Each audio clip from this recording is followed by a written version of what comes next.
Welcome to your Roman adventure. Hey loves, it's your girl Sophia, and let me tell you, I am so excited for this video. We're talking about Rome, the city of love, history, and the best pasta you'll ever have. Seriously, get ready to drool. Whether you're planning a romantic getaway, a girls trip, or just want to live out your Lizzie McGuire movie fantasy, don't judge. I've got you covered.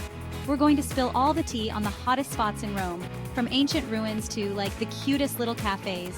So grab your passport, pack your cutest outfits, and get ready for the ultimate Roman adventure. And don't forget to subscribe for more travel tips from yours truly. Gladiators and goddesses, top attractions you can't miss. Okay, first things first, the Colosseum. Duh. You can't go to Rome and not channel your inner gladiator. Picture this, you, me, and a chariot race. Okay, maybe not, but you can totally imagine, right? Trust me, the energy in there is insane. Next up, the Roman Forum. It's basically where all the drama went down in ancient Rome, think emperors and senators and stuff. It's super cool to walk around and just feel the history. And then there's the Pantheon. This place is seriously breathtaking, you guys. It's this massive dome with a hole in the top, and when the light shines through, it's totally magical. Oh, and speaking of magical, the Vatican City. It's its own little country in the middle of Rome, and St. Peter's Basilica? Don't even get me started. The architecture is insane, and the Sistine Chapel? Michelangelo, honey, you really outdid yourself. But listen, Rome gets crazy crowded, so here's a little tip from your girl: book your tickets online beforehand. You'll thank me later.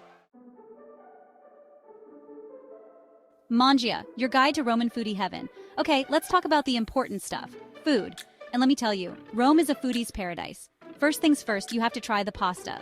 I'm talking real deal, homemade pasta that will rock your world. Carbonara is a must-try. It's so simple, but so good. And don't even get me started on the pizza. Forget everything you think you know about pizza, because Roman pizza is on a whole other level. Make sure you grab a slice or 3 of pizza al taglio. It's basically pizza by the slice, and it's the perfect on-the-go snack. And for dessert, gelato, obviously.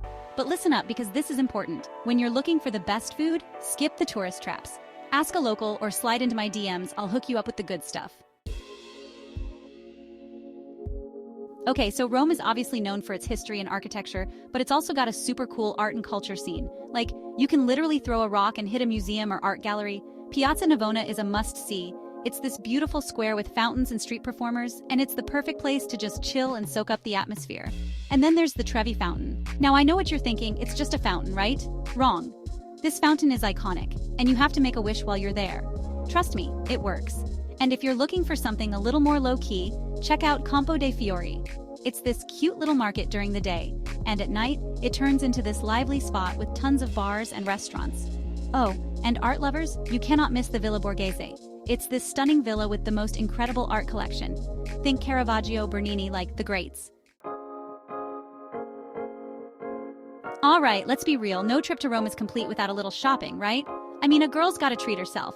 If you're looking for designer labels, head straight to Via Condotti. It's basically Rodeo Drive, but in Rome. But if you're like me and love a good bargain, you have to check out the markets. Campo dei Fiori is great for souvenirs, but my personal fave is the Monte neighborhood. It's full of these cute little boutiques and vintage shops where you can find some seriously unique pieces. And don't forget to pick up some local goodies while you're there. I'm talking about leather goods, ceramics, and of course, some delicious Italian wine. Trust me, your suitcase will thank you. Okay, so you've seen the Colosseum, you've eaten your weight in pasta, now it's time to discover the real Rome, the hidden gems that only the locals know about. First up, the Trastevere neighborhood. It's across the river, and it's like stepping back in time. Think cobblestone streets, ivy-covered buildings, and the cutest little trattorias. And if you're looking for some peace and quiet, head to the Villa Doria Pamphili. It's this huge park with gardens, fountains, and even a casino. It's the perfect place to escape the city noise and just relax. And for all my Instagram queens out there, you have to check out the Aventine Hill. It's got the most amazing view of the city, especially at sunset. Trust me, your followers will be obsessed. Oh, and one last tip, don't be afraid to get lost. Some of the best experiences happen when you just wander around and see where the city takes you. And that's a wrap on our Roman adventure. I hope you guys are feeling inspired to book your trip and experience all the amazing things Rome has to offer. Whether you're all about the history, the food, or just want to soak up the Italian vibes, Rome has something for everyone. Don't forget to like this video if you found it helpful, and subscribe to my channel for more travel tips and tricks. And until next time, ciao bellas.